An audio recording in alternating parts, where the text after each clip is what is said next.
নমস্কাৰ জনাইছোঁ মৰমৰ ছাত্ৰ ছাত্ৰীসকল। আজি তোমালোকৰ বাবে লৈ আহিছোঁ ক্লাছ 10ৰ ছ'চিয়েল ছায়েন্সত থকা বা সমাজ বিজ্ঞানৰ ভূগোল। আৰু ভূগোলত আজি আমি পঢ়িম প্ৰথমটো অধ্যায় অৰ্থনৈতিক ভূগোল আৰু ইয়াৰ বিষয়বস্তু আৰু সম্পদ। অধ্যায়টোৰ অনুশীলনীত থকা গোটেইখিনি কুৱেশ্যন এনচাৰ্ছ আমি বহুত ভালকৈ আলোচনা কৰিম আৰু বহুত চুটিকৈ উত্তৰ কৰাৰ চেষ্টা কৰিম। চ' মৰমৰ ষ্টুডেণ্টছ, তোমালোকে ভিডিঅ'টি স্কিপ নকৰাকৈ প্ৰথমৰ পৰা লাষ্টলৈকে ভালকৈ চাবা। প্ৰথমতে আমি অনুশীলনীত থকা কুৱেশ্যন এনচাৰ্ছখিনি আলোচনা কৰি ল'ম। কুৱেশ্যন নম্বৰ 1 আছে, অৰ্থনৈতিক ভূগোল কাক বোলে? ইয়াৰ মূল বিষয়বস্তু কি আৰু অৰ্থনৈতিক ভূগোলৰ প্ৰধান শাখাবোৰ উল্লেখ কৰা। তেন্তে আমি প্ৰথমতে এনচাৰ কৰিম কাক বোলে। অৰ্থনৈতিক ভূগোল ভূগোলৰ যিটো শাখাত সম্পদৰ উৎপাদন, বিতৰণ, উপভোগ, বিনিময় আৰু ইয়াৰ সৈতে জড়িত মানুহৰ কাৰ্যকলাপসমূহ স্থান আৰু কাল সাপেক্ষে অধ্যয়ন কৰা হয় তাকেই অৰ্থনৈতিক ভূগোল বোলে। তাৰপিছত ইয়াৰ মূল বিষয়বস্তু, অৰ্থনৈতিক ভূগোলৰ মূল বিষয়বস্তু হ'ল সম্পদ আৰু মানুহৰ কাম কাজ আদিৰ লগত জড়িত সকলো ধৰণৰ কথা আলোচনা কৰা। কি হ'ল মূল বিষয়বস্তু? সম্পদ আৰু মানুহৰ কাম কাজ লগত যি জড়িত সকলো ধৰণৰ আলোচনা কৰে তাকেই সেইটোৱে হ'ল অৰ্থনৈতিক ভূগোলৰ মূল বিষয়বস্তু। আৰু ইয়াৰ প্ৰধান শাখাবোৰ তলত উল্লেখ কৰা হ'ল, যেনে কৃষি ভূগোল, ঔদ্যোগিক ভূগোল, সম্পদ ভূগোল, তাৰপিছত আছে পৰিবহণ ভূগোল, বজাৰ ভূগোল, পৰ্যটন ভূগোল, পৰিকল্পনা ভূগোল আৰু উন্নয়ন ভূগোল। এইবিলাক হ'ল অৰ্থনৈতিক ভূগোলৰ মূল শাখা। এতিয়া তোমালোকৰ অনুশীলনত থকা কুৱেশ্যন নম্বৰ 2, অৰ্থনৈতিক ভূগোলৰ পৰিসৰ সম্পৰ্কে চমুকৈ লিখা। অৰ্থনৈতিক ভূগোলৰ পৰিসৰ অতি বিস্তৃত। অৰ্থনৈতিক ভূগোলৰ প্ৰধানকৈ সম্পদসমূহ আৰু ইয়াৰ সৈতে জড়িত মানুহৰ বিভিন্ন অৰ্থনৈতিক কাৰ্যকলাপসমূহ অধ্যয়ন কৰা হয়। এয়াই হ'ল অৰ্থনৈতিক ভূগোলৰ পৰিসৰ। মানুহৰ অৰ্থনৈতিক বৃত্তি বুলিলে কি বুজায়? এনে অৰ্থনৈতিক বৃত্তিবোৰ কি কি?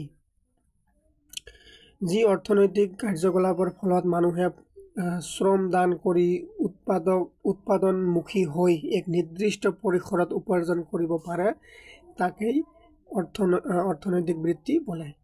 তাৰপিছত কৈছে এনে অৰ্থনৈতিক বৃত্তিবোৰ কি কি? মানুহৰ অৰ্থনৈতিক বৃত্তি 4 প্ৰকাৰৰ। সেইবোৰ হৈছে, যেনে প্ৰথমটো হৈছে প্ৰাথমিক বৃত্তি। প্ৰাথমিকত পৰে কৃষি কাৰ্য, অৰণ্যৰ পৰা খাদ্য সামগ্ৰী আহৰণ, খনিজ সম্পদ আহৰণ, মাছ মৰা কাৰ্য আদি। এইবোৰ হৈছে প্ৰথম বৃত্তি। আৰু দ্বিতীয় বৃত্তি হৈছে শিল্প উৎপাদন, নিৰ্মাণ তথা পুনৰ নিৰ্মাণ কাৰ্য আদি। যেনেকৈ অৰণ্যৰ পৰা এটা বস্তু গছ কাটি অনাৰ পাছত এই কাঠেদি কিবা এটা নিৰ্মাণ কৰা কাৰ্য, এইটো দ্বিতীয়ত পৰিব। তাৰপিছত তৃতীয় বৃত্তিত পৰিব পৰিবহণ, যোগাযোগ, বজাৰ, পাইকাৰী, খুচুৰা, বিক্ৰী, পৰ্যটন।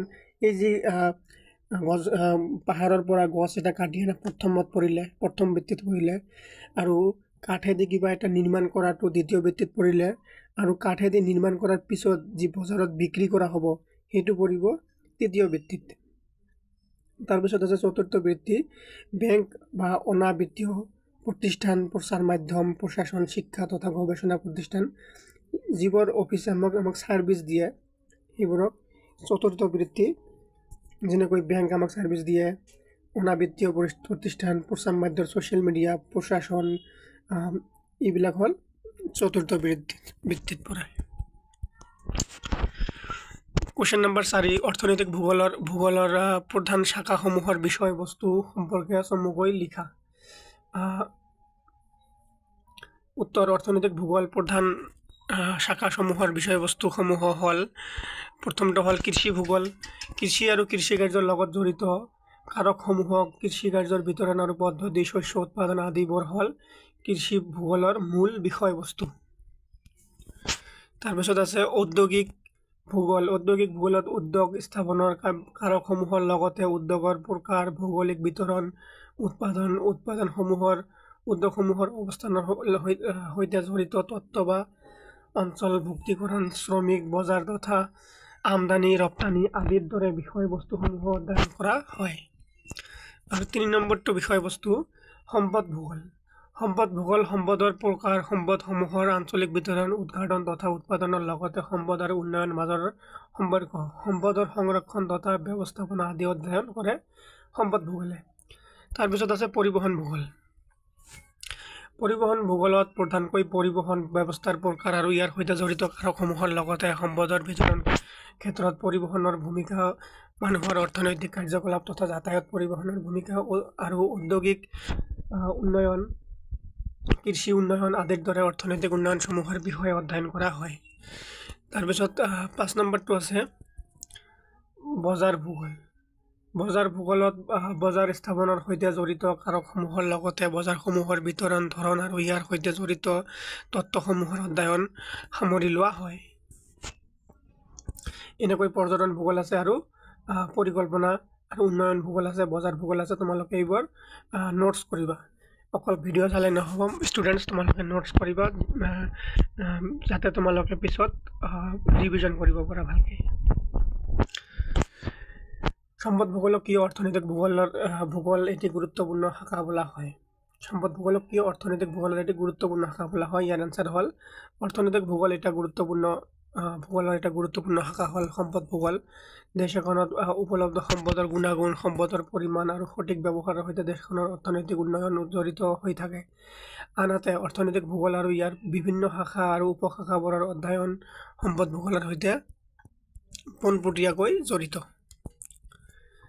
যিমানেই অৰ্থনৈতিক উন্নয়ন হৈছে সিমানেই সম্পদৰ গুৰুত্ব বাঢ়িছে আৰু ক'ব নোৱাৰাকৈয়ে মানুহৰ অৰ্থনৈতিক ভূগোলৰ চৰ্চা হৈছে আৰু ইয়াৰ জ্ঞান লাভ হৈছে। 6 নম্বৰটো কুৱেশ্যন আছে সম্পদ বুলিলে কি বুজা? ইয়াৰ প্ৰধান বৈশিষ্ট্যসমূহ উল্লেখ কৰা। এইটো ইজি হয় আৰু ইম্পৰ্টেণ্টো হয়, তোমালোকে এইবোৰ নোটছ কৰিবা ভালকৈ। অকল ভিডিঅ'টো চালে নহ'ব, তোমালোকে ঘৰত বহি আৰামছে নোটছ কৰিবা যাতে তোমালোকে পিছত এক্সামৰ আগত সোনকালে ৰিভিজন কৰিব পাৰা। আৰু তোমালোকে অকল পঢ়িলে নহ'ব, তোমালোকক বাহে বাহে ৰিভিজন কৰিব লাগিব। ৰিভিজনে হৈছে তোমালোকৰ ভাল এটা মাৰ্ক কেৰি কৰাৰ মূল বিষয়বস্তু ৰিভিজন। চ' তোমালোকে ৰিভিজন কৰাত এলাহ নকৰিবা, তোমালোকে ভালকৈ ৰিভিজন কৰিবা।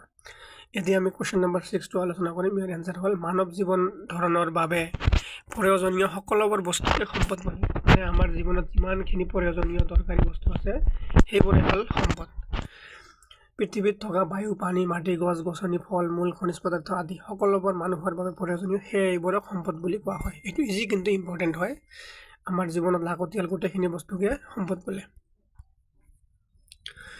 সম্পদৰ প্ৰধান বৈশিষ্ট্য, এইবোৰ তোমালোকে ভালকৈ মনত ৰাখিবা। ইয়াৰ উপকাৰিতা, উপযোগিতা আৰু হস্তান্তৰযোগ্যতা আৰু কাৰ্যকাৰিতা। এতিয়া সম্পদ পৰিৱৰ্তনশীল ব্যাখ্যা কৰা। সম্পদ যে পৰিৱৰ্তনশীল সেইটো ব্যাখ্যা কৰিব দিছে। পৰিৱেশ আৰু পৰিস্থিতিৰ মাধ্যমত সম্পদ পৰিৱৰ্তন হৈ থাকে।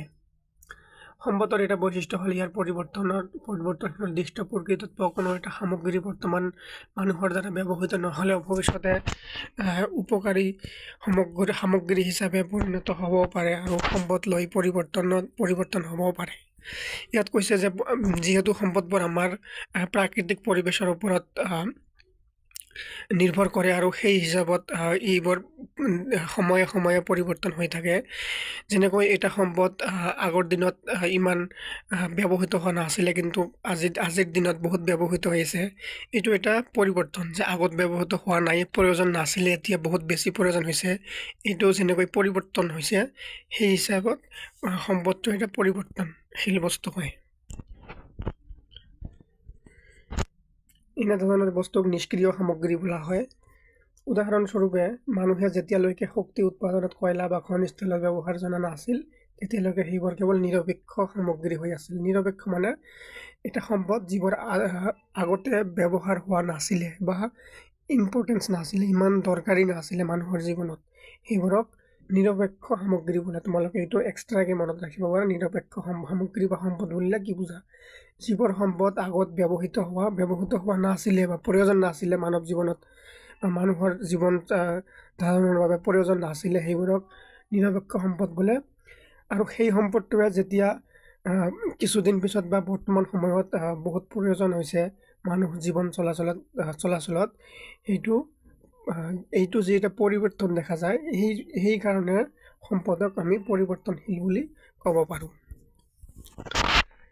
পিছৰ পেৰাগ্ৰাফটোত আছে খনিজ তেল বৰ্তমানে অত্যাধিক ব্যৱহৃত হোৱা সম্পদ আৰু ইয়াৰ অবিহনে দেশ এখনৰ অৰ্থনৈতিক উন্নয়ন অসম্ভৱ কিন্তু অদূৰ ভৱিষ্যতে কম খৰচী আৰু সহজলভ্য বিকল্পৰ দৰে দ্ৰব্যৰ উদ্ভাৱন ইয়াক অব্যৱহৃত সামগ্ৰীলৈ পৰিৱৰ্তন কৰিব পাৰে গতিকে সম্পদৰ উপকাৰিতা সাময়িক ইয়াৰ সময় সাপেক্ষে পৰিৱৰ্তন হ'ব পাৰে যেতিয়া আমাৰ পৃথিৱীত ইমান গাড়ী মটৰ বা ইমান ইণ্ডাষ্ট্ৰি ফেক্টৰী হোৱা নাছিলে তেতিয়া খনিজ পদাৰ্থ বা খনিজ তেলৰ ইমান প্ৰয়োজন নাছিলে কিন্তু লাহে লাহে যেতিয়া এইবোৰ বাঢ়ি গ'ল গাড়ী মটৰ ইণ্ডাষ্ট্ৰি ফেক্টৰী বাঢ়ি গ'ল তেতিয়া খনিজ সম্পদৰ প্ৰয়োজন অতি বেছিকৈ হৈছে আৰু লাহে লাহে সোলাৰ চিষ্টেম আহি আছে যেনেকৈ ইভি গাড়ী ইলেক্ট্ৰিক ভেহিকেল আহি আছে এনেকৈ লাহে লাহে এটা দিনত এনেকুৱা হ'ব পাৰে যে খনিজ তেলৰ ব্যৱহাৰটো কমি যাব এইটোকে সম্পদৰ পৰিৱৰ্তনশীল বুলি কৈছে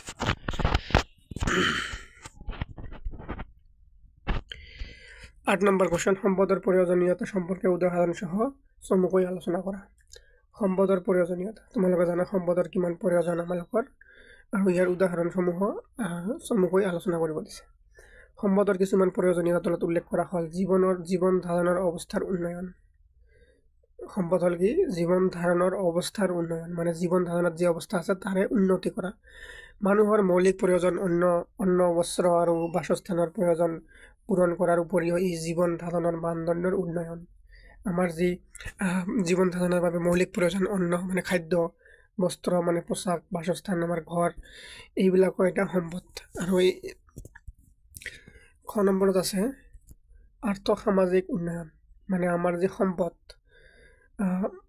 প্ৰয়োজনীয় সম্পদ অবিহনে কোনো এখন দেশে উন্নতি কৰিব নোৱাৰে উদ্যোগ কৃষি বেপাৰ বাণিজ্যৰ বাবে খনিজ সম্পদ কৃষি দ্ৰব্য বনজ দ্ৰব্য মানৱ সম্পদ আদিৰ প্ৰয়োজন কোনো এখন দেশ বা এটা জাতি যি অৰ্থনৈতিক দিশত উন্নত হয় সেইটো কেৱল সম্ভৱ হয় সম্পদৰ সৎ ব্যৱহাৰ মানে যেতিয়া সম্পদৰ আমি সৎ ব্যৱহাৰ কৰোঁ বিনিময় মানে দুৰ্ব্যৱহাৰ নকৰোঁ সম্পদৰ তেতিয়া দেশ এটা উন্নত হয়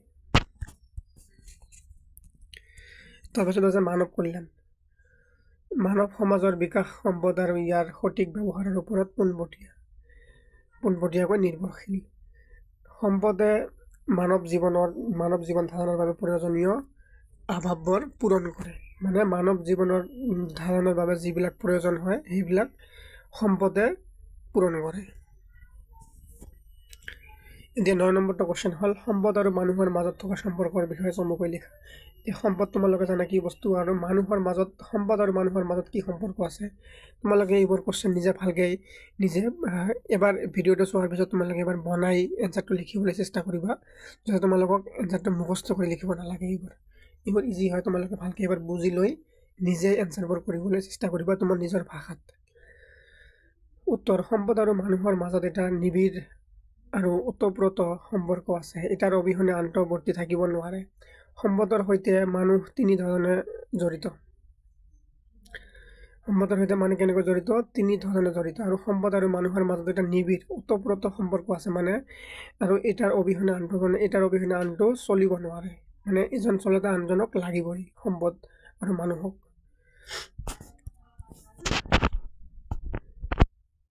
নম্বৰটো হ'ল সম্পদৰ উৎপাদক হিচাপে মানে মানুহে সম্পদৰ অন্তিম উৎপাদক মানে সম্পদ যে আছে মানুহেই কিন্তু উৎপাদন কৰে মানে মানুহে সৃষ্টি কৰে বা মানুহে বনায় মানুহৰ বাবে প্ৰয়োজনীয় অধিক সংখ্যক সম্পদ প্ৰকৃতিত পোৱা যায় যদিও তাৰে বেছিভাগ কেঁচা সামগ্ৰীৰ ৰূপত বা ব্যৱহাৰ অনুপযোগী অৱস্থাত পোৱা যায় এনেবোৰ সম্পদ মানুহে প্ৰয়োজন অনুসৰি ব্যৱহাৰযোগ্য কৰি তোলে যেনেকৈ খনিজ সম্পদ কেঁচা সামগ্ৰীৰ ৰূপত পোৱা যায় কিন্তু মানুহে ইয়াক ব্যৱহাৰৰ উপযোগী কৰি তোলে সেইকাৰণে মানুহেই হ'ল সম্পদৰ উৎপাদক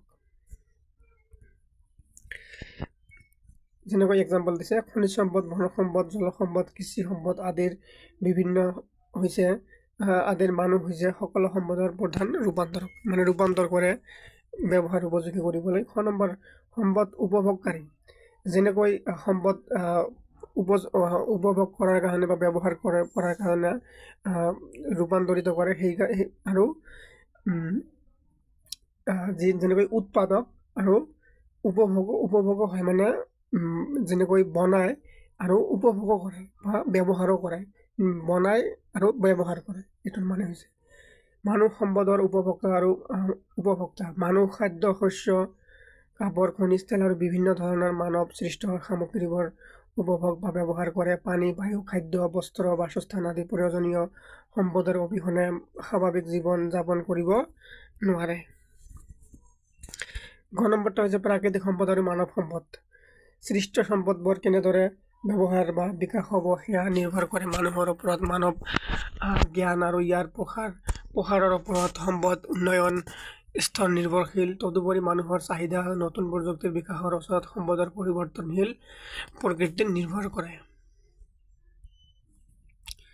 10 নম্বৰটো কোৱেশ্চন, সম্পদ আৰু বিজ্ঞান প্ৰযুক্তিৰ মাজত থকা সম্পৰ্ক। এই সম্পদ আৰু বিজ্ঞান প্ৰযুক্তি, তোমালোকে জানা বিজ্ঞান প্ৰযুক্তি নহ'লে সম্পদ উৎপাদন নহ'ব। সেইকাৰণে কিমান ইম্পৰ্টেণ্ট হয় বিজ্ঞান প্ৰযুক্তিটো আমাৰ সম্পদ উৎপাদন কৰোঁতে। আৰু এই দুটা বস্তুৰ মাজত আমালোকক সম্পৰ্ক লিখিব দিছে। কি সম্পৰ্ক আছে? যি আমাৰ সম্পত্তি আছে আৰু যি টেকন'লজি আছে, বিজ্ঞান সম্পত্তি।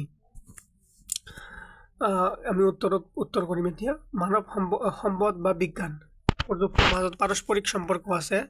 সম্পদ আৰু বিজ্ঞান প্ৰযুক্তিৰ মাজত সম্পৰ্ক তলত উল্লেখ কৰা হৈছে।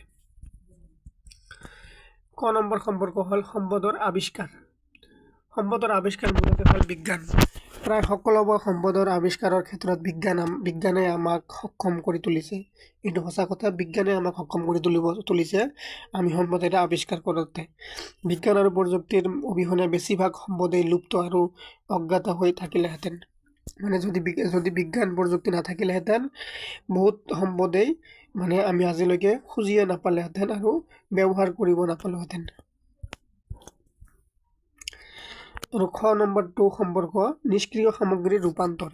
নিষ্ক্ৰিয় সামগ্ৰী তোমালোকে জানা যিবোৰ আগতে ব্যৱহাৰ হোৱা নাছিলে বা ব্যৱহাৰ উপযোগী নাছিলে, সেইবোৰক নিষ্ক্ৰিয় সামগ্ৰী বুলি কোৱা হয়। আৰু সেইটো ৰূপান্তৰ কোনে কৰিছে? মানুহে কৰিছে, বা মানুহে কাৰ দ্বাৰাই কৰিছে? বিজ্ঞান প্ৰযুক্তিৰ দ্বাৰাই কৰিছে। সেইকাৰণে ইয়াত কৈছে বিজ্ঞান আৰু প্ৰযুক্তিৰ উন্নয়নৰ বাবে মানুহৰ কৌশল আৰু শ্ৰম ব্যৱহাৰ কৰি পৃথিৱীৰ বহুতো নিষ্ক্ৰিয় সামগ্ৰী আৰু প্ৰতিৰোধক সম্পদলৈ ৰূপান্তৰিত কৰিব পাৰিছে।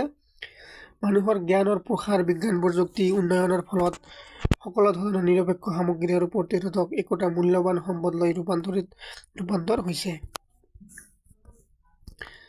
আৰু গ নম্বৰটো সম্পৰ্ক হৈছে সম্পদৰ উচিত ব্যৱহাৰ।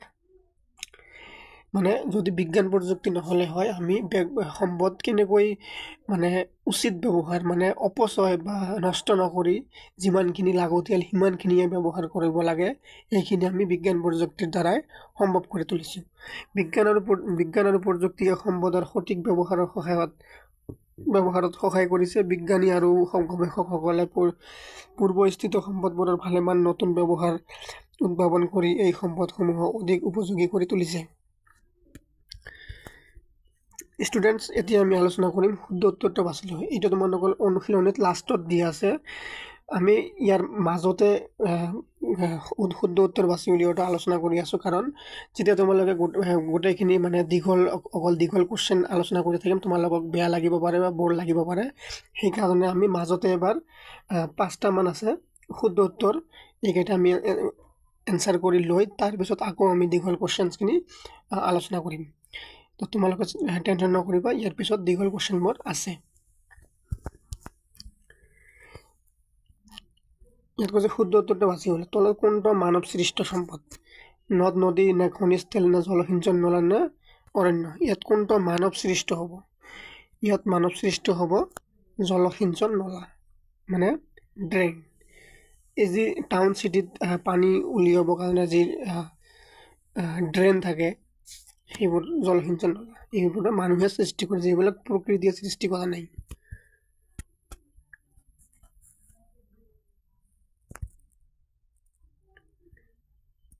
তাৰপিছত দ্বিতীয় নম্বৰটো আছে তলত কোনটো অজীৱীয় সম্পদ? অজীৱীয় সম্পদ কোনটা? মানে যাৰ জীৱ নাই, নিৰ্জীৱ যি, তাক অজীৱীয় বুলি ক'লে। বায়ু, গছ গছনি, জীৱ জন্তু, ভেঁকুৰ। ইয়াত কোনটো হ'ব? ভেঁকুৰৰ জীৱ আছে, জীৱ জন্তুতো জীৱ আছে, গছ গছনিৰ জীৱ, তেন্তে কোনটো হ'ব এনচাৰ? এনচাৰ হ'ব বায়ু। বায়ু হ'ব কাৰেক্ট এনচাৰ। বায়ু অজীৱ বা নিৰ্জীৱ, ইয়াৰ কোনো জীৱন নাই। তলৰ কোনটো অনবীকৰণযোগ্য সম্পদ? বায়ু, পানী, শস্য আৰু কয়লা। নবীকৰণ আৰু অনবীকৰণৰ মাজত পাৰ্থক্যটো হ'ল অনবীকৰণযোগ্য সম্পদবোৰ মানে এবাৰ ব্যৱহাৰ কৰাৰ পিছত আৰু ঘূৰাই নাহে, কিন্তু শেষ হৈ যায়।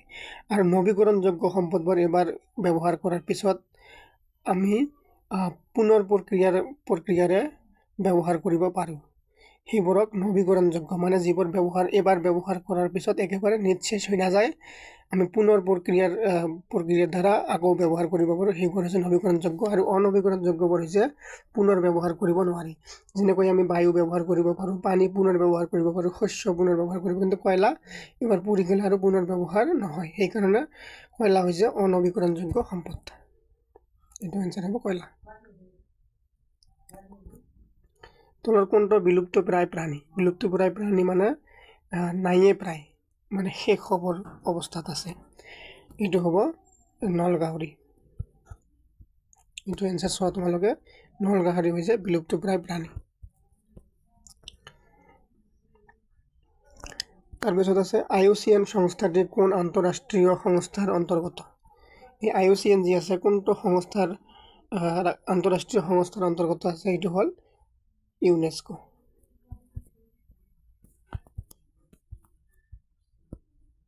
এইটো কাৰেক্ট এনচাৰ হ'ব ইউনেস্কো।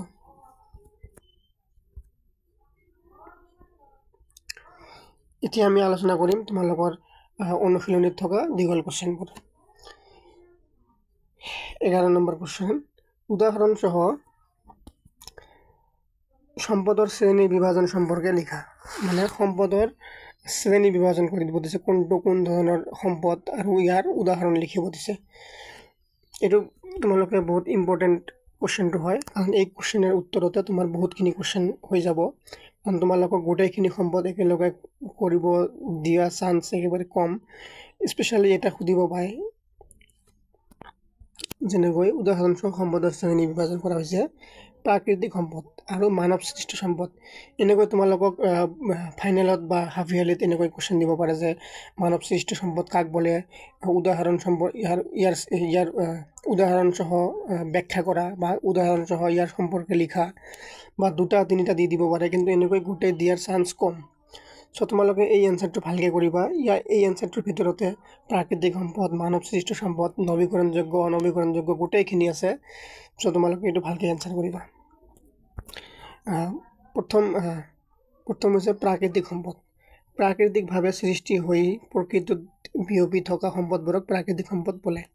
যেনে পানী, বায়ু, সূৰ্যৰ ৰশ্মি, মাটি, খনিজ সম্পদ, গছ-গছনি, প্ৰাণী আদি, নদী ইত্যাদি। এইবোৰ হ'ল প্ৰাকৃতিক সম্পদ, যি প্ৰকৃতিকভাৱে সৃষ্টি হৈ প্ৰকৃতিত বিয়পি আছে। সেইবোৰ যেনেকৈ আমাৰ চাৰিওফালে গছ-গছনি, মাটি, পানী, বায়ু গোটেইবোৰ হৈছে প্ৰাকৃতিক সম্পদ।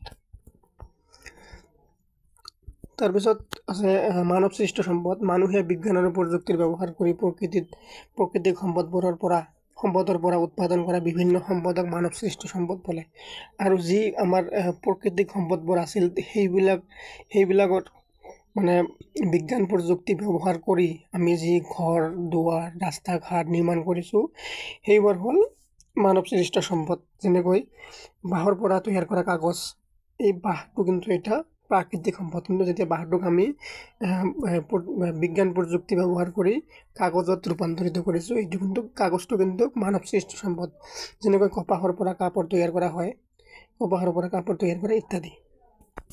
এইবোৰ হ'ল মানৱ সৃষ্ট সম্পদ, কিন্তু কপাহটো কিন্তু প্ৰাকৃতিক সম্পদ। যদি কপাহক আমি মানুহে বিজ্ঞান প্ৰযুক্তিৰ জৰিয়তে কাপোৰত পৰিণত কৰে, তেতিয়া ই মানৱ সৃষ্ট সম্পদ হৈ যায়। এতিয়া হ'ল মানৱ সম্পদ। সম্পদসমূহক উৎপাদনশীলভাৱে তথা দক্ষতাৰে ব্যৱহাৰ কৰিবলৈ সক্ষম হোৱা দেশৰ জনসমষ্টিক মানৱ সম্পদ বুলি কোৱা হয়। যি সম্পদ আছে সম্পাদনৰ উৎপাদন কৰা বা নিজৰ দক্ষতাৰে ব্যৱহাৰ কৰিবলৈ সক্ষম হোৱা, মানে সম্পদবোৰ উৎপাদন কৰা, সৃষ্টি কৰা বা ভালকৈ ব্যৱহাৰ কৰাৰ যি আমাৰ ক্ষমতা, সেইটোকে মানৱ সম্পদ বুলি কোৱা হয়। দেশ এখনৰ আটাইতকৈ গুৰুত্বপূৰ্ণ সম্পদ হ'ল কি? মানৱ সম্পদ। দেশৰ আটাইতকৈ গুৰুত্বপূৰ্ণ সম্পদ হৈছে মানৱ সম্পদ। এইবিলাক এটা গোটেই ইম্পৰ্টেণ্ট। তোমালোকক 2 মাৰ্কত এটা কুৱেশ্যন দি দিব পাৰে যে মানৱ সম্পদ কাক বোলে উদাহৰণসহ লিখা এনেকৈ দি দুই মাৰ্ক এটা দি দিব। চ' তোমালোকে এই প্ৰশ্নটোৰ উত্তৰখিনি যদি ভালকৈ কৰা তোমালোকে মানৱ সম্পদ, মানৱ সৃষ্ট সম্পদ, প্ৰাকৃতিক সম্পদ, জীৱীয় সম্পদ, আজীৱীয় সম্পদ গোটেইখিনি হৈ যাব। নৱীকৰণযোগ্য গোটেইখিনি হৈ যাব। তাৰপিছত আছে জীৱীয় সম্পদ। জীৱ থকা সম্পদবোৰক জীৱীয় সম্পদ বোলে। মানে যিবোৰ বস্তুৰ জীৱ আছে সকলোকে জীৱীয় সম্পদ বোলে। যেনে গছ, প্ৰাণী, মাছ, শস্য ইত্যাদি। অজীৱীয় সম্পদ জীৱ নথকা, যিবোৰ বস্তুত জীৱন নাই যাৰ সেইবিলাক অজীৱীয় সম্পদ বোলে। যেনে মাটি, শিল, পানী, বায়ু, খনিজ পদাৰ্থ ইত্যাদি এইবোৰৰ জীৱ নাই। তাৰপিছত আছে নৱীকৰণযোগ্য সম্পদ। যিবোৰ সম্পদ ব্যৱহাৰ কৰি থাকিলে একেবাৰে নিঃশেষ হৈ নাযায়, এইবোৰ পুনৰ পুনৰীকৃত প্ৰক্ৰিয়াৰে বাৰে বাৰে ব্যৱহাৰ কৰিব পৰা যায়, তেনে সম্পদক নৱীকৰণযোগ্য সম্পদ বোলে। যেনে সূৰ্যৰ ৰশ্মি, পানী, মাটি ইত্যাদি। মানে যিবোৰ আমি এবাৰ ব্যৱহাৰ কৰাৰ পিছত নিঃশেষ হৈ নাযায়, এইটো আমি বেলেগ এটা প্ৰচেছ বা পুনৰ পুনৰীকৃত প্ৰক্ৰিয়াৰ দ্বাৰা বাৰে বাৰে ব্যৱহাৰ কৰিব পাৰি, সেইবোৰ হ'ল নৱীকৰণযোগ্য সম্পদ। আৰু যিবোৰ এবাৰ ব্যৱহাৰ কৰাৰ পিছত শেষ হৈ যায় সেইবোৰ হ'ল অনৱীকৰণযোগ্য সম্পদ। যেনেকৈ এইটো আছে অনৱীকৰণযোগ্য সম্পদ। যিবোৰ সম্পদ এবাৰ ব্যৱহাৰ কৰিলে নিঃশেষ হৈ যায় আৰু যাক নৱীকৰণ কৰিব নোৱাৰি, তেনে সম্পদক অনৱীকৰণযোগ্য সম্পদ বোলে। যেনে কয়লা, খনিজ তেল, কয়লা পুৰিলে শেষ, খনিজ তেল এবাৰ পুৰিলে শেষ। গাড়ীত যদি আমি তেল ভৰাওঁ, এইটো যেতিয়া শেষ হৈ যায় আৰু ঘূৰি আহে নেকি? নাহে। প্ৰাকৃতিক গেছ এইবিলাক অনৱীকৰণযোগ্য। তাৰপিছত আছে ব্যক্তিগত সম্পদ। যিবোৰ বস্তু এজন লোকৰ ব্যক্তিগত দখলত থাকে, মানে তোমাৰ নিজৰ দেউতাৰ যিখিনি সম্পত্তি, ঘৰ দুৱাৰ, মাটি, এইখিনি হ'ল তোমাৰ ব্যক্তিগত সম্পদ, তাকে ব্যক্তিগত সম্পদ বোলে। যেনে মাটি, ঘৰুৱা সম্পত্তি, ব্যক্তিগত গুণাৱলী যেনে ভাল চৰিত্ৰ, শিক্ষা, বিভিন্ন দক্ষতা আদি হ'ল ব্যক্তিগত সম্পদ। তাৰপিছত হ'ল জাতীয় সম্পদ। যিবোৰ সম্পদ ৰাষ্ট্ৰৰ দায়িত্ব বা অধীনত থাকে তেনে সম্পদক ৰাষ্ট্ৰীয় সম্পদ বোলে। যেনে পৰিবহণ ব্যৱস্থা, মানে ৰাস্তা ঘাট, ভূমি, নদী, খনিজ। যেনে নদীটো আমাৰ চৰকাৰে চোৱা চিতা কৰে বা চৰকাৰৰ নিৰ্দেশ লৈ কিবা এটা কৰিব লাগে। অৰণ্যৰ জীৱ জন্তু, কৃষি, শস্য, বিভিন্ন উৎপাদিত সমগ্ৰ জনসংখ্যা আদি হ'ল জাতীয় সম্পদ। তাৰপিছত হ'ল আন্তৰ্জাতিক সম্পদ। বিভিন্ন দেশৰ জাতীয় সম্পদ আৰু সমগ্ৰ বিশ্বৰ অধীনত থকা সম্পদক আন্তৰ্জাতিক সম্পদ বোলে। যেনে মহাসাগৰ, সাগৰ, বায়ুমণ্ডল, অৰণ্য অঞ্চল আদি। আন্তৰ্জাতিক হ'ল মানে ইণ্টাৰনেশ্যনেল। আমাৰ ইণ্ডিয়াত যি আছে, যেনেকৈ আমাৰ ভাৰত মহাসাগৰ যি আছে, ভাৰত মহাসাগৰ এইটো গোটেই পৃথিৱীৰে সম্পদ এটা। আৰু আমাৰ অকল ভাৰতত যিখিনি আছে, যেনেকৈ অসমখন আমাৰ ভাৰতৰ এটা সম্পদ। এনেধৰণৰ বায়ুমণ্ডল যি আছে, আমাৰ যি বায়ু আছে, এইটো গোটেই পৃথিৱীৰ মানুহৰ কাৰণে এটা সম্পদ, সেইকাৰণে এইটো ইণ্টাৰনেশ্যনেল বা আন্তৰ্জাতিক সম্পদ।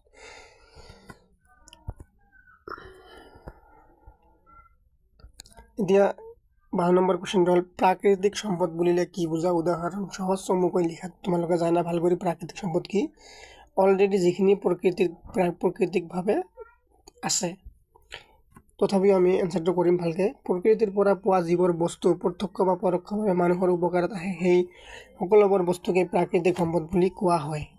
আৰু ইয়াৰ উদাহৰণ হ'ল বায়ু, পানী, সূৰ্যৰ ৰশ্মি, ভূমি, খনিজ পদাৰ্থ, প্ৰাকৃতিক গেছ, উদ্ভিদ, জীৱ জন্তু, নদ নদী, সাগৰ মহাসাগৰ আদি হৈছে প্ৰাকৃতিক সম্পদৰ উদাহৰণ।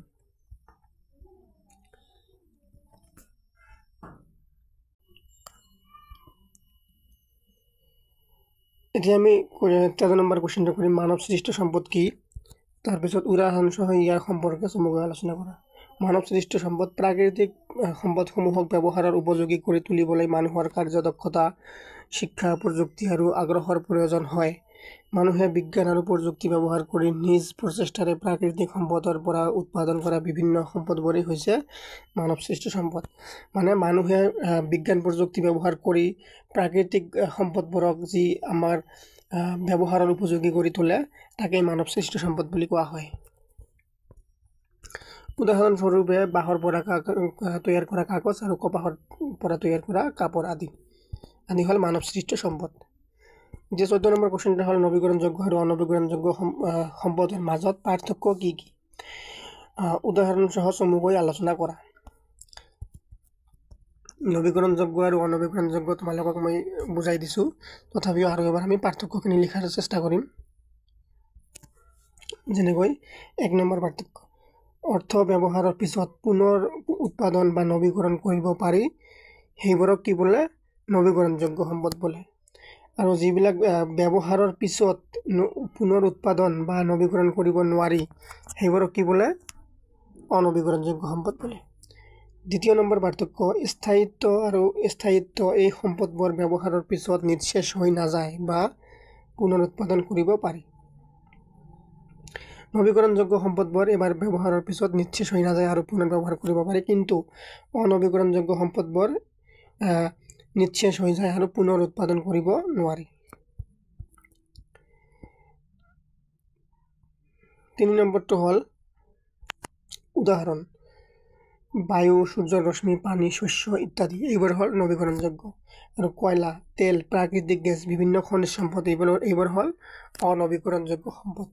এই উদাহৰণকেইটা তোমালোকে ভালকৈ মনত ৰাখিবা, পৰীক্ষাত 1 মাৰ্কৰ কোৱেশ্চন এটা আহিব পাৰে, তলৰ কোনবোৰ নৱীকৰণযোগ্য সম্পদ বা তলৰ কোনবোৰ অনৱীকৰণযোগ্য সম্পদ এনেকৈ দিব পাৰে, তোমালোকে এইবোৰ ভালকৈ মনত ৰাখিবা।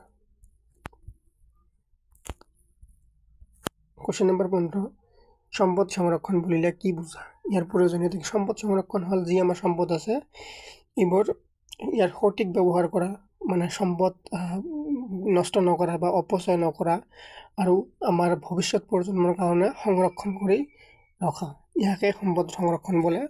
আৰু তোমালোকে ইয়াত চাই ল'বা, কিছুমান প্ৰাকৃতিক সম্পদ অনৱীকৰণযোগ্য, কিন্তু এইবোৰ মানুহৰ দৈনন্দিন জীৱনত অতিকৈ প্ৰয়োজন।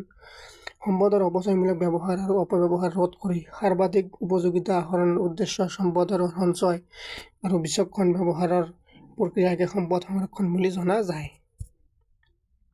আৰু ইয়াৰ প্ৰয়োজনীয়তা, সম্পদ সংৰক্ষণৰ প্ৰয়োজনীয়তা কাৰক কেইটা তলত উল্লেখ কৰা হ'ল। সীমিত সম্পদ, আমি সম্পদ এইকাৰণে মানে সংৰক্ষণ কৰিব লাগে কাৰণ সম্পদ সীমিত বা লিমিটেড, সেইকাৰণে আমাক সম্পদ অপচয় কৰিব নালাগে, সঠিক ব্যৱহাৰ কৰিব লাগে। প্ৰকৃতিয়ে যোগান ধৰা সম্পদৰ বিতৰণ অসমান আৰু ইয়াৰ যোগান সীমিত, পৃথিৱীৰ কোনো দেশতেই সকলো সম্পদ উপলব্ধ নহয়, সেয়ে দেশখনত উপলব্ধ সম্পদখিনি সঠিক ব্যৱহাৰ আৰু সংৰক্ষণ কৰিব লাগে। তাৰপিছত আছে বৰ্ধিত জনসংখ্যা, মানে যি জনসংখ্যাৰ বৃদ্ধি, দিনে দিনে জনসংখ্যাৰ বৃদ্ধি অতি বেছি হৈ আছে, সেইকাৰণে সম্পদ আমি ৰক্ষা কৰিব লাগে। জনসংখ্যা বৃদ্ধিৰ লগে লগে বিভিন্ন সম্পদৰ প্ৰয়োজনীয়তাও বাঢ়িছে, লগতে ইয়াৰ ব্যৱহাৰ বৃদ্ধি পাইছে। গতিকে সম্পদৰ বহুল ব্যৱহাৰে যিহেতু উন্নয়ন সূচায়, সেইবাবে ভৱিষ্যত প্ৰজন্মৰ উন্নয়নৰ বাবে সম্পদ সংৰক্ষণ প্ৰয়োজনীয়।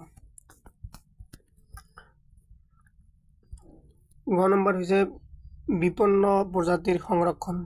বিভিন্ন সম্পদৰ অনুপযুক্ত ব্যৱহাৰৰ বাবে পৰিৱেশ প্ৰদূষণৰ বাবে বহুতো উদ্ভিদ আৰু প্ৰাণীৰ প্ৰজাতি বিপন্ন আৰু বিলুপ্ত হৈ পৰিছে। পাৰিৱেশিক নিম্নীকৰণ আৰু বাসস্থান ধ্বংসৰ বাবে বহুতো জীৱ জন্তুৰ সংখ্যা দ্ৰুত গতিত হ্ৰাস পাইছে। জৈৱ বৈচিত্ৰ্যৰ ভাৰসাম্য ৰাখিবলৈ সম্পদ সংৰক্ষণ প্ৰয়োজনীয়। তাৰপিছত আছে 9 নম্বৰ প্ৰদূষণ নিয়ন্ত্ৰণ। সম্পদৰ নিষ্কাশন আৰু সংশোধনৰ ফলত পৰিৱেশ যথেষ্ট পৰিমাণে প্ৰদূষিত হয়। কিছু ক্ষেত্ৰত প্ৰদূষণ ৰোধ কৰাৰ উপায় হ'ব পাৰে সম্পদ সংৰক্ষণ। এতিয়া আছে তোমালোকৰ 17 নম্বৰ অনুশীলনীত থকা 17 নম্বৰ কোৱেশ্চন, সম্পদ সংৰক্ষণৰ লগত জড়িত সংস্থা আৰু সেইবোৰৰ ভূমিকা সম্পৰ্কে আলোচনা কৰা। এই সম্পদ সংৰক্ষণৰ বাবে কিছুমান সংস্থা আছে, আন্তৰ্জাতিক বা আমাৰ দেশীয়, আমাৰ ভাৰতৰ বা আমাৰ অসমৰ কিছুমান সংস্থা আছে যিবোৰে কিছুমান ভূমিকা লৈছিলে সম্পদ সংৰক্ষণৰ কাৰণে, আৰু আমি সেই সংস্থাবোৰ এই উত্তৰটোত আলোচনা কৰিম। সমগ্ৰ বিশ্বজুৰি দেখা দিয়া দ্ৰুত জনসংখ্যা বৃদ্ধি আৰু প্ৰাকৃতিক পৰিৱেশৰ সমস্যা তথা বহু প্ৰাকৃতিক সম্পদ নিঃশেষ হ'বলৈ ধৰা পৰিস্থিতিৰ প্ৰতি লক্ষ্য ৰাখি সমগ্ৰ বিশ্বতে বিভিন্ন পৰ্যায়ত পৰিৱেশ সুৰক্ষা আৰু প্ৰাকৃতিক সম্পদ সংৰক্ষণৰ ব্যৱস্থা গ্ৰহণ কৰা হৈছে। এনে কাৰ্য সম্পাদনৰ বাবে আন্তঃৰাষ্ট্ৰীয়, ৰাষ্ট্ৰীয় আৰু আঞ্চলিক তথা স্থানীয় পৰ্যায়ত বহু চৰকাৰী বেচৰকাৰী সংস্থা আৰু সংগঠনৰ জন্ম হৈছে। যেনে এই ক্ষেত্ৰত ৰাষ্ট্ৰসংঘৰ অন্তৰ্গত international union for conservation of nature, চমুকৈ IUCN। তোমালোকে ফুল ফৰ্মটো মুখস্থ কৰি ল'বা। তোমালোকৰ এক্সামত ওৱান মাৰ্কি কুৱেশ্যন হিচাপতো আহিব পাৰে বা MCQ আকাৰতো আহিব পাৰে। বিশেষভাৱে উল্লেখযোগ্য এই সংস্থাটোৰ মূল উদ্দেশ্য হৈছে সমগ্ৰ বিশ্বৰ প্ৰাকৃতিক পৰিৱেশ আৰু প্ৰাকৃতিক সম্পদৰ সংৰক্ষণ কৰা। তাৰপিছত এইদৰে বিশেষ জীৱ জন্তু আৰু উদ্ভিদ শ্ৰেণী তথা সামগ্ৰিকভাৱে প্ৰাকৃতিক পৰিৱেশৰ সংৰক্ষণৰ বাবে আন্তঃৰাষ্ট্ৰীয় আৰু ৰাষ্ট্ৰীয় পৰ্যায়ত বহু সংস্থা সংগঠনে কাম কৰি আছে। ভাৰতবৰ্ষত এনে কাৰ্যৰ বাবে চৰকাৰীভাৱে পৰিৱেশ, বন আৰু জলবায়ু পৰিৱৰ্তন নামেৰে এটি মন্ত্ৰালয় যেনেকৈ ministry of environment, forest and climate change গঠন কৰা হৈছে। আমাৰ ভাৰতত কি আছে? এইটো আছে, এই সংগঠনটো আছে যে ministry of environment, forest and climate change. এইটো আমাৰ জীৱ জন্তুৰ সংৰক্ষণৰ কাৰণে তথা সামগ্ৰিকভাৱে যিবোৰ প্ৰাকৃতিক পৰিৱেশ আছে সেইবোৰ সংৰক্ষণৰ কাৰণে এইটো সংস্থা কাম কৰে।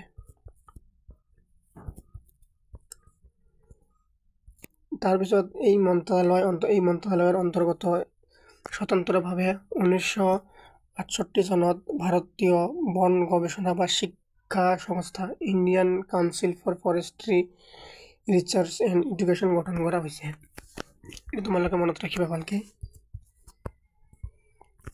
তাৰপিছত ইয়াৰোপৰি বেচৰকাৰীভাৱে বিজ্ঞান আৰু পৰিৱেশ কেন্দ্ৰ, মানে এইবোৰ আগতে আমি যিবোৰ বদলি এইবোৰ আছিল চৰকাৰী, এইবোৰ হ'ল বেচৰকাৰী, মানে প্ৰাইভেট ছেক্টৰত যিবোৰে সম্পদ সংৰক্ষণ কৰিছিল। Centre for science and environment, Greenpeace India, এইবোৰ হ'ল বেচৰকাৰী। তাৰপিছত আছে wildlife trust of India আদিৰ দৰে অনুষ্ঠানসমূহে পৰিৱেশ সুৰক্ষাৰ বাবে কাম কৰি আছে। আমাৰ অসমতো অসম বিজ্ঞান সমিতি, অৰণ্যক আদি বেচৰকাৰী অনুষ্ঠানে পৰিৱেশ সুৰক্ষা আৰু জৈৱ বৈচিত্ৰ্য সংৰক্ষণৰ বাবে কাম কাজ কৰি আহিছে। এতিয়া আছে তোমালোকৰ কিছুমান চমু টোকা। আজি আমি এই ভিডিঅ'টোত তোমালোকৰ MCQ আলোচনা নকৰিম, কাৰণ MCQ আলোচনা কৰিলে ভিডিঅ'টো বহুত ডাঙৰ হৈ যাব। তোমালোকে জানা এই ভিডিঅ'ৰ চেপ্টাৰটো এটা ডাঙৰ চেপ্টাৰ হয়, চ' এটা ভিডিঅ'ত পচিবল নহয়। যদি তোমালোকক MCQ লাগে বা এই অতিৰিক্ত কুৱেশ্যন এনচাৰ্ছবোৰ লাগে, শ্বৰ্ট কুৱেশ্যন, যিবোৰ পাঠৰ ভিতৰুৱা শ্বৰ্ট কুৱেশ্যন বা MCQ লাগে, তোমালোকে কমেণ্ট বক্সত জনাবা, মই তোমালোকৰ বাবে বেলেগ এটা ভিডিঅ' লৈ আহিম। চ' এতিয়া আমি আলোচনা কৰিম চমু টোকা লিখা।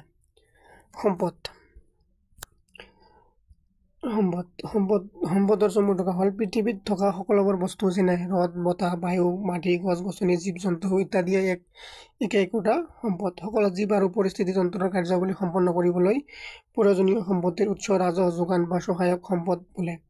অনৰ্থত মানুহৰ বিভিন্ন চাহিদা পূৰণ কৰা বস্তুবোৰক সম্পদ বোলে। প্ৰাকৃতিক সম্পদ আৰু মানৱ সৃষ্ট সম্পদ। প্ৰাকৃতিকভাৱে সৃষ্টি হৈ প্ৰকৃতিত বিয়পি থকা সম্পদবোৰক প্ৰাকৃতিক সম্পদ বোলে। যেনে পানী, বায়ু, সূৰ্যৰ ৰশ্মি, মাটি, খনিজ সম্পদ, গছ-গছনি, প্ৰাণী ইত্যাদি। এইটো হ'ল প্ৰাকৃতিক সম্পদৰ চমু টোকা। তাৰপিছত আছে মানৱ সম্পদ, মানৱ সৃষ্ট সম্পদ। মানুহে বিজ্ঞান আৰু প্ৰযুক্তি ব্যৱহাৰ কৰি প্ৰাকৃতিক সম্পদৰ পৰা উৎপাদন কৰা বিভিন্ন সম্পদক মানৱ সৃষ্ট সম্পদ বোলে। যেনে বাঁহৰ পৰা তৈয়াৰ কৰা কাগজ, কপাহৰ পৰা তৈয়াৰ কাপোৰ, সাংশ্লেষিক যন্ত্ৰ, সাংশ্লেষিক ৰবৰ, ঔষধ, ৰাসায়নিক সাৰ ইত্যাদি। তাৰপিছত হৈছে সম্পত্তি হ'ল মানুহৰ কষ্টৰে উপাৰ্জিত একোটা ফল। মানুহৰ প্ৰয়োজন পূৰাব পৰা আৰু বিনিময় মূল্য থকা সকলোবোৰ অৰ্থনৈতিক দ্ৰব্যই হৈছে সম্পত্তি। সকলো সম্পত্তিয়ে সম্পদ, কিন্তু সকলো সম্পত্তি নহ'বও পাৰে। এতিয়া আমি পঢ়িম নৱীকৰণযোগ্য সম্পদৰ চমু টোকা। নৱীকৰণযোগ্য আমি কি পঢ়িছিলোঁ যে নৱীকৰণযোগ্য এইবোৰ সম্পদ হয় যিবোৰ আমি এবাৰ ব্যৱহাৰ কৰাৰ পিছত নিঃশেষ হৈ নাযায়, আমি পুনৰ পুনৰীকৃত প্ৰক্ৰিয়াৰে ব্যৱহাৰ কৰিব পাৰি। সেইবোৰ হৈছে নৱীকৰণযোগ্য সম্পদ। ব্যৱহাৰৰ ভিত্তিত সম্পদবোৰ দুই ধৰণে ভাগ কৰা যায়: নৱীকৰণ আৰু অনৱীকৰণযোগ্য সম্পদ। জীবৰ সম্পদ ব্যৱহাৰ কৰি থাকিলে একেবাৰে নিশ্চয় হৈ নাযায়। এই সম্পদবোৰ পুনৰ পুনৰীকৃত প্ৰক্ৰিয়াৰে বাৰে বাৰে ব্যৱহাৰ কৰিব পাৰি। তেনে সম্পদক নৱীকৰণযোগ্য সম্পদ বোলে, যেনে সূৰ্যৰ ৰশ্মি, পানী, বায়ু ইত্যাদি। ব্যক্তিগত সম্পদ মালিকত্বৰ ভিত্তিত পৃথিৱীৰ সম্পদ মানুহক কেইবাটাও ভাগত ভাগ কৰা হয়। যিবোৰ বস্তু এজন লোকৰ ব্যক্তিগত দখলত থাকে তাকে ব্যক্তিগত সম্পদ বোলে, যেনে মাটি, ঘৰুৱা সা-সম্পত্তি, ব্যক্তিগত গুণাৱলী, ভাল চৰিত্ৰ, শিক্ষা বিভিন্ন। এই গোটেইখিনি চমু টুকুৰাত যিমানখিনি টপিক আছে আমি গোটেইখিনি 11 নম্বৰ কুৱেশ্যনৰ উত্তৰত আমি এবাৰ পঢ়িছোঁ। তোমালোকে সেইটো এবাৰ ভাল কৰি পঢ়িলে এইবাৰ গোটেইখিনি হৈ যাব। তাৰপিছত আছে জাতীয় সম্পদ। যিবোৰ সম্পদ ৰাষ্ট্ৰৰ দায়িত্বত বা অধীনত থাকে তেনে সম্পদক ৰাষ্ট্ৰীয় সম্পদ বোলে। যিবোৰ সম্পদ ৰাষ্ট্ৰৰ দায়িত্বত বা অধীনত থাকে তাক কি বোলে? জাতীয় সম্পদ বোলে, যেনে ভূমি, নদী, খনিজ সম্পদ, অৰণ্য, জীৱ-জন্তু এইবিলাক। তাৰপিছত আছে জীৱীয় সম্পদ। মই তোমালোকক যিবোৰ বস্তুৰ জীৱ আছে বা জীৱন আছে সেইবিলাকক জীৱীয় সম্পদ বোলে, যেনে গছ-গছনি, প্ৰাণী, মাছ ইত্যাদি। তাৰপিছত আছে সম্পদ সংৰক্ষণ। সম্পদ সংৰক্ষণ মানে সম্পদৰ সঠিক ব্যৱহাৰ আৰু অপচয় নকৰা আৰু আমাৰ ভৱিষ্যত প্ৰজন্মৰ কাৰণে সঞ্চয় কৰি ৰাখা। কিছুমান প্ৰাকৃতিক সম্পদ অনৱীকৰণযোগ্য, ক্ষয়শীল বা সীমিত, কিন্তু এইবোৰ মানুহৰ দৈনন্দিন জীৱনত অতিকৈ প্ৰয়োজনীয়। সম্পদৰ অপচয়মূলক ব্যৱহাৰ আৰু অপব্যৱহাৰ ৰোধ কৰি সৰ্বাধিক উপযোগিতা আহৰণৰ উদ্দেশ্যে সম্পদৰ সঞ্চয় আৰু বিচক্ষণ ব্যৱহাৰৰ প্ৰক্ৰিয়াকে সম্পদ সংৰক্ষণ বুলি জনা যায়। তাৰপিছত আছে সম্পদৰ পুনৰাৱৰ্তন। সম্পদৰ পুনৰাৱৰ্তন প্ৰক্ৰিয়াৰ জৰিয়তে বৰ্জিত দ্ৰব্যক পুনৰ ব্যৱহাৰৰ যোগ্য কৰি কেঁচা সামগ্ৰীৰ ব্যৱহাৰ হ্ৰাস কৰিব পাৰি। মানে যি নৱীকৰণযোগ্যৰ যিটো প্ৰক্ৰিয়া, আমি এটা বস্তু এবাৰ ব্যৱহাৰ কৰাৰ পিছত আৰু এটা প্ৰচেছ কৰি বস্তুটো আকৌ এবাৰ ব্যৱহাৰ, যেনেকৈ আমি এবাৰ পানী এবাৰ ব্যৱহাৰ কৰাৰ পিছত পানীখিনি পেলাই নিদি পানীটো ফিল্টাৰ কৰি আমি যদি বেলেগ এটা কামত খটাই দিওঁ, এইটো হ'ল সম্পদৰ পুনৰাৱৰ্তন কৰা। ঠিক আছে। উদাহৰণস্বৰূপে ব্যৱহৃত পানী বা কাগজৰ পুনৰাৱৰ্তন, পুৰণি পলিথিন বেগ, প্লাষ্টিক বটল আদি এইবোৰ বস্তু যেতিয়া আমি পুনৰ ব্যৱহাৰ কৰি বেলেগ এটা কামত খটাওঁ সেইটো সম্পদৰ পুনৰাৱৰ্তন। আৰু এটা চমু টুকুৰা আছে IUCN। IUCN সম্পূৰ্ণ নামটো হৈছে international union for conservation of nature. তোমালোকে ফুল ফৰ্মটো মনত ৰাখিবা, অতি ইম্পৰ্টেণ্ট হয়। 1948 চনত ইউনেস্কোৰ প্ৰথম সঞ্চালক প্ৰধান জুলিয়ান হাক্সলেৰ প্ৰচেষ্টাত প্ৰতিষ্ঠিত হৈছিল। এই সংস্থাটোৰ প্ৰধান লক্ষ্য হ'ল গোলকীয় প্ৰাকৃতিক পৰিৱেশ আৰু প্ৰাকৃতিক সম্পদৰ সংৰক্ষণৰ লগতে জৈৱ বৈচিত্ৰ্য সম্পৰ্কীয় অধ্যয়ন তথা গৱেষণা চলাই যোৱা আৰু উপযুক্ত ব্যৱস্থা গ্ৰহণ কৰা।